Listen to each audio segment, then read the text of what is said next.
American Lawyer, new film starring Matthew Mahogany, adaptation of a novel by Michael Connelly, who you know, apparently. He came in on the show and you said he was very good. Yeah, he was good. Well, he appears to be the new John Grisham. So the story is Matthew Mahogany is a lawyer. Oh, I thought you yes, absolutely. No, he's a really hard-nut writer. I mean, he's really good. I mean, he's top-notch chap. Fine, okay. Well, in this, Matthew Mahogany is a lawyer who drives around in a Lincoln, the number plate of which is not guilty.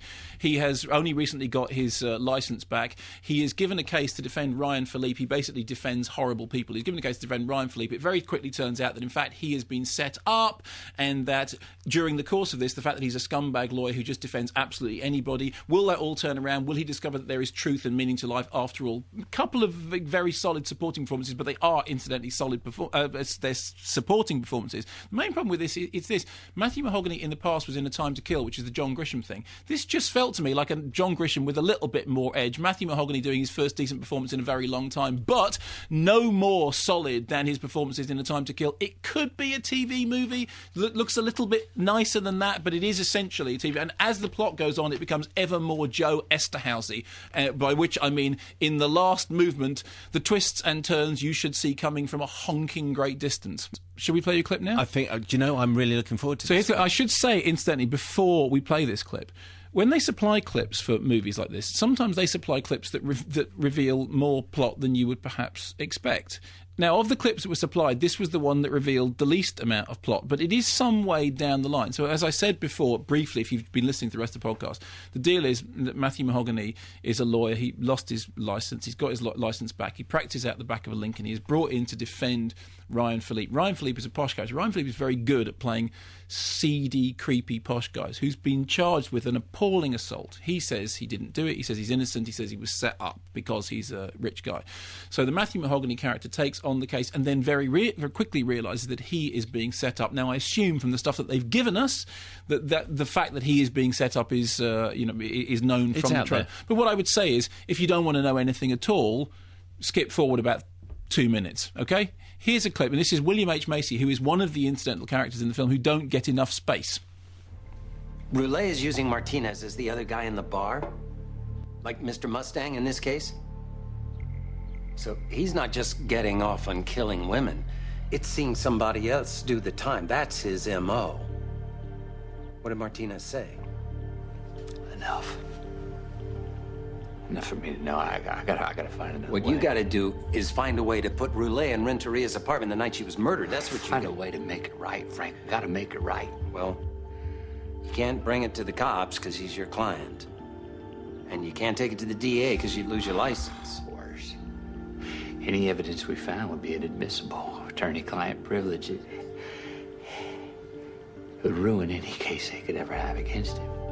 You got one client in jail for what your other client did.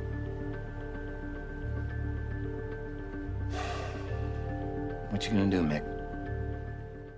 Well, it'll surprise no one to know that what he's going to do is to learn to do the right thing. So here are my problems with the film. I mean, firstly, the nice, as Matthew Mahogany films go, it's certainly one of the better ones.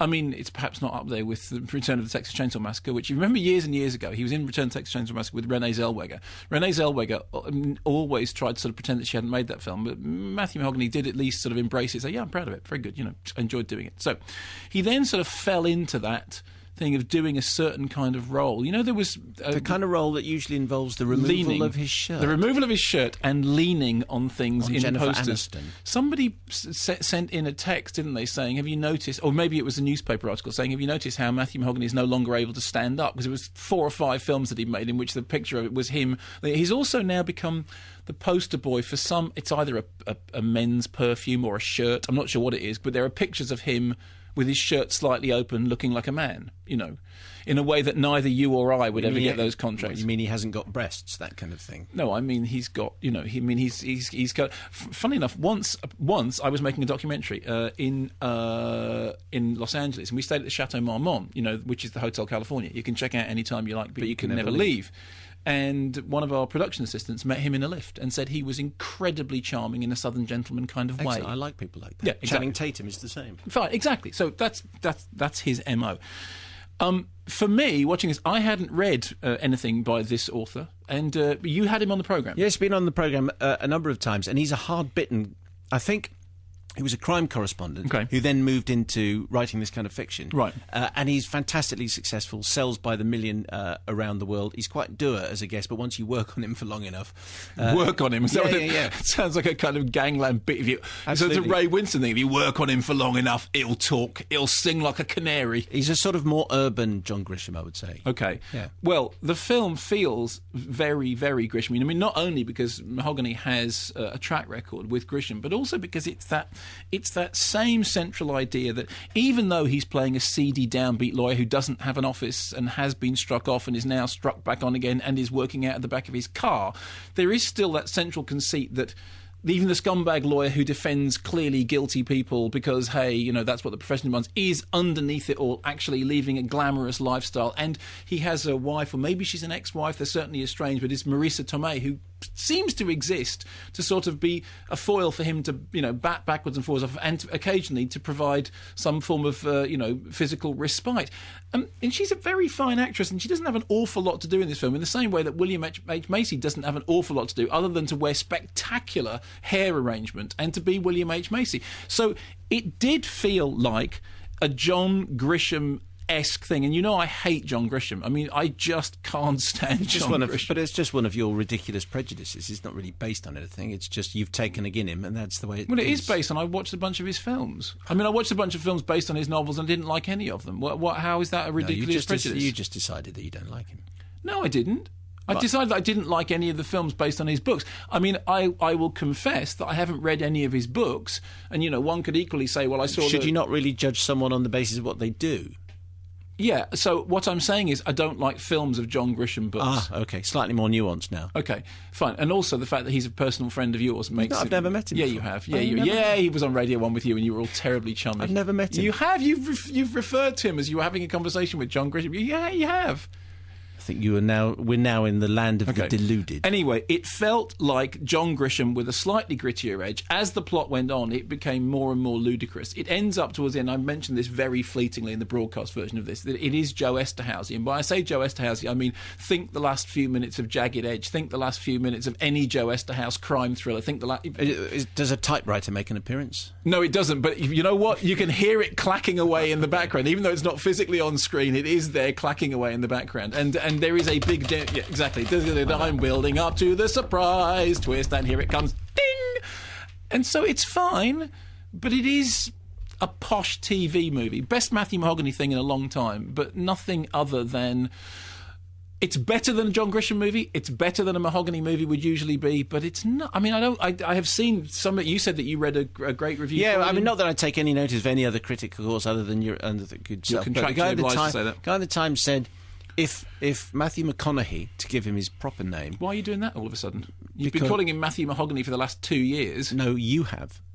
Oh, I see. It's my fault. Yes. Okay. If Matthew McConaughey keeps wandering into a film, sooner or later he's going to bump into a half-decent one, and this is it. I mean, that was pretty much the essence of it. You know, a voice in my head just told me that in January 2009, on Radio 5 Live, you interviewed John Grisham and were dead pally with him. So don't come the, I've never met John Grisham... I've interviewed him, but he wasn't here. I've interviewed him, but I've never met him. Okay. Your argument, I tell you, basically, if I was now Matthew Mahogany in the film, McConaughey. I'd be going, so you told us that you had... No, I'll do it. So you told... I can't do it. How's a southern accent Just go? don't even So you try. told us that you had never met Mr. John Grisham. I haven't. I refer you to item 1, When I a interviewed him cassette down the line. recording of you and John Grisham being particularly pally. I ask you to read the transcript when you say, hello, John, nice to see you again. How lovely to be in your company. It was great when you came round. I wasn't in his company. We were in separate buildings. The jury rests, Your Honour. No, the I defence think rests. it's quite clear. Okay. Particularly as you've just given an opinion on John Grisham, having never read any of his books. No, but at least I'm able to fess up and say I've never read any of his books. But you still hate him. I don't hate him. You said about 5 minutes ago, I hate really him. hate John Grisham. So this is the rebuttal witness. This is now the... No, you just said it. Okay, I think we're both going down for a long time. I think you are. Okay. Okay. That's my favourite line is in The Producers, when he said, how do you find the defendant? We find him extremely guilty. Okay, that would be good, isn't it? There's the if that were true in trials, guilty, very guilty. Very guilty. Yeah, okay. Okay.